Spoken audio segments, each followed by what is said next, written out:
New version of the internet is currently under construction, one that is decentralised and built around, you guessed it, blockchain.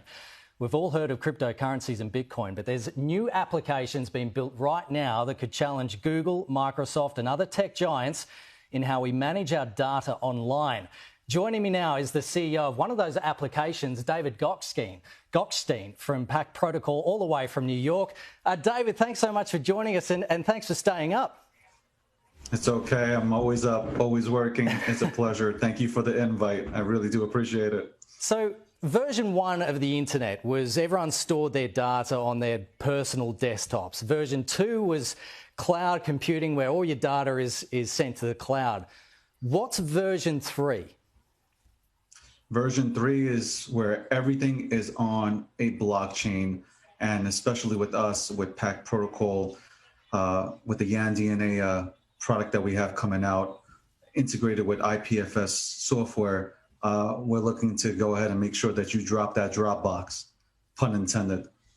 So how will this change things for normal people like, someone in Australia who has all their data on Google Drive? How is it going to change in the future? Well, I'm going to talk from the standpoint of Pak Protocol, using YanDNA. Once you go ahead and put your information on YanDNA, it's completely secure. So number one, you don't have anybody selling your data. You don't have any leaks of your data onto the public, where you've had, Equifax, for example, leak out people's social securities.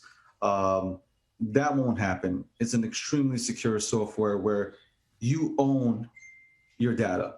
And that has been the focal point of us here at Pak Protocol on building secure products. So it puts the control back into the person's hand instead of having the trust with, say, Google or Microsoft. Correct. I mean, we've heard stories of how, celebrities have had their information leaked online. We've, with Pak Protocol, again, with the YanDNA, a lineup of products, you won't have that. We've built the products to be extremely secure.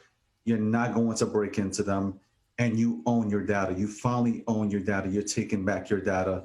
And again, nobody's selling your data at the same time. Yeah, I guess everyone at the moment is just focused on, Dogecoin and all these cryptos that have had a crazy year, and they've risen hundreds of % and things like that, and their tokens. But I guess there's another aspect of cryptography where it's actually changing the fundamentals of the internet and how we interact online.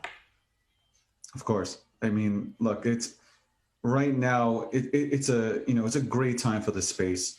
We're still early. Everybody's still early. I get a lot of people that say I'm late.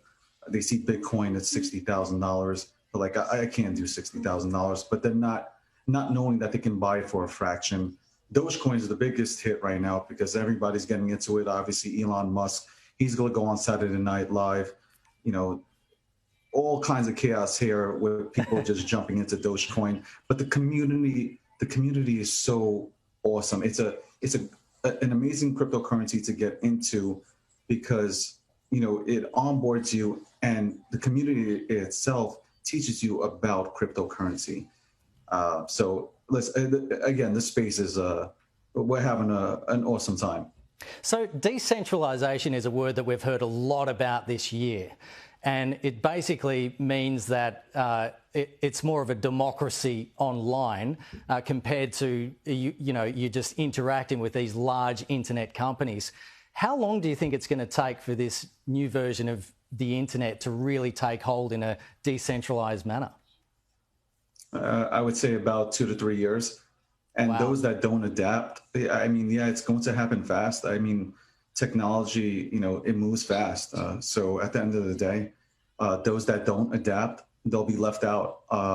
You can just see it by IBM has been in the space for a very long time. And IBM does things very, silently, as I would say. And again, they've been in it. A lot of big tech companies secretly are in blockchain developing their own decentralized products. and hopefully, again, Pact Protocol, when it comes to data, we can go ahead and connect with the Amazons and the Googles and see if they'll go ahead and take on the Yan DNA products to make sure that, client software, client data, is secure. Yeah, so with that security, because you're holding all the keys and everything like that, is there problems where if you lose your keys, then you lose your data to that blockchain? Well, with Yan DNA, there's no keys essentially to Yan DNA. But if I'll talk about if with crypto, if you were to lose the keys to your wallet, you would essentially be locked out of your wallet and you wouldn't be able to access your cryptocurrency. Yeah. Very important that you go ahead and write them down and put them into a very good place, like a safe, a fireproof safe, that be, God forbid. But definitely make sure that you hold your keys and don't tell nobody your seed phrases at all. Well, that's great advice. And it's just a space that's moving so quickly. David Gokhshtein from Pact Protocol, thanks so much for your time and good luck for the rest of the year. Thank you so much. Thank you for having me on the show and have a great day. Thank you.